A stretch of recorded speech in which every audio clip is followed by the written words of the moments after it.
IIPE ఏదైతే మనకు ఉంటుందో చాలామంది తెలిసింది Indian Institute of Petroleum and Energy Vizag. దీంట్లో మనకి సమ్మర్ రీసెర్చ్ ఇంటర్న్షిప్ పడిందండి. ఎస్ఐపి అంటారండి, సమ్మర్ ఇంటర్న్షిప్ ప్రోగ్రామ్ అంటారండి, ఎస్ఐపి ప్రోగ్రామ్. సో అట్లా మీరు గూగుల్ చేసినట్లయితే వస్తుంది ఐఐపిఈ వైజాగ్ ఎస్ఐపి అని సమ్మర్ ఇంటర్న్షిప్ కొట్టినట్లయితే వస్తుంది. స్టెమ్ ప్రోగ్రామ్స్ అన్నీ కూడా ఇది చాలామంది ఏమనుకుంటారంటే అండి ఐఐపిఐ అంటే ఏదో కెమికల్ ఇంజనీరింగ్ లేదా పెట్రోలియం ఓఎన్జీసీ సంబంధించిన ఇన్స్టిట్యూట్, ఎనర్జీ సంబంధించిన ఆర్జీఐపిటి ఇది కూడా అనుకుంటారు. కాదండి, ఈ యొక్క ఐఐపి ఏదంటే పర్మనెంట్ క్యాంపస్కి సంబంధించి ఆల్రెడీ వైజాగ్లో సపోరం ఆ ఏరియాలో ఆల్రెడీ వర్క్ జరుగుతుంది. బట్ ఇప్పుడు ఆల్మోస్ట్ స్టెబిలైజ్ అయిపోతుందండి క్యాంపస్. నరేంద్ర మోడీ గారు కూడా మన వైజాగ్ వచ్చినప్పుడు దీనికి సంబంధించి విజిట్ కూడా చేయడం జరిగింది.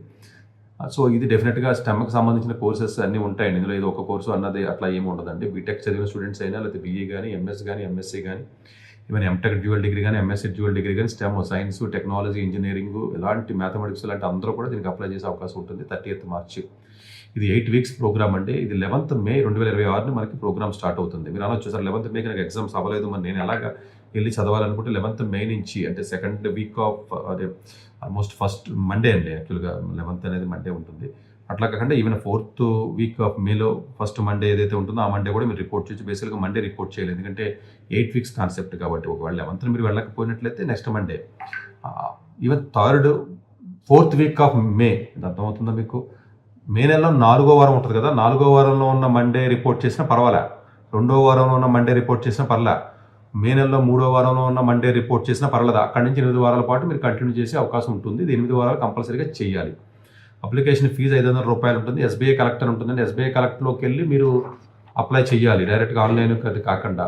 సో ఇది 30th లాస్ట్ డేట్ చెప్పాను మీకు. ఇది అప్లికేషన్ ఆల్రెడీ మార్చి 2వ తారీఖుని పడింది. But anyway dead line 30th ఉంది కాబట్టి ఇంకా ముందే నేను పబ్లిష్ చేయడం జరుగుతుంది. దాన్ని బట్టి మీరు ఇమీడియట్గా చేయండి. రిజల్ట్ 13వ తారీఖు ఏదైతే ఉంటుందో ఏప్రిల్ 13వ తారీఖు రిజల్ట్ ఇవ్వడం జరుగుతుంది. సో డెఫినెట్గా నేను చెప్పాను కదండి, మేలో మీరు ఎప్పుడు రిపోర్ట్ చేసినా పర్లేదు. 2nd, 3rd, 4th week మండేలో మీరు రిపోర్ట్ చేసుకోవచ్చు. ఇది ఓన్లీ కంప్యూటర్ సైన్స్ అదే కంప్యూటర్ సైన్స్ కూడా ఇది పెట్రోలియం ఇంజనీరింగ్ అనుకుంటారని అలా కదండి. బయో సైన్సెస్ కానీ, బయోటెక్నాలజీ కానీ, బయో ఇన్ఫర్మాటిక్స్ కూడా అప్లై చేయొచ్చు. కన్ఫ్యూజ్ అవ్వద్దు. ఈ బయాలజీ చదివి బయో ఇన్ఫర్మాటిక్స్ ఏదైతే ఈ డీమ్డ్ యూనివర్సిటీ Tier 3 బ్యాచెస్ ఉంటాయో వాళ్ళు కూడా అప్లై చేయొచ్చు. కెమికల్ ఇంజనీరింగ్ కానివ్వండి, కెమిస్ట్రీ కానీ, కంప్యూటర్ సైన్స్ ఇంజనీరింగ్ కానీ, ఎలక్ట్రికల్ ఇంజనీరింగ్, జియాలజీ స్టూడెంట్స్ ఎవరైతే ఉంటారో వాళ్ళు కానీ, జియో కెమిస్ట్రీ కానీ, జియో ఫిజిక్స్ కానీ, ఎందుకంటే అదంతా కనెక్టెడ్ అండి. మైనింగ్, పెట్రోలియం గారికి సంబంధించి మ్యాథమెటిక్స్ కానీ మెకానికల్ కనెక్టెడ్ ఉంటుందండి, పెట్రోలియం ఇంజనీరింగ్ కనెక్టెడ్ ఉంటుంది కాబట్టి ఇది. బట్ స్టూడెంట్ ఉండవలసిన కండిషన్ ఏంటంటే బ్యాక్లాగ్స్ ఎట్టి పరిస్థితుల్లో ఉండకూడదు, no disciplinary action, HOD signature పెట్టాలి. అట్లాగే మీ అప్లికేషన్ చేసేటప్పుడు మీ పబ్లికేషన్స్ ఏమైనా చేసుంటే ఎంతకుముందు అది రాయాలి. అదొక సపరేట్గా కాలం ఇవ్వడం జరిగిందండి.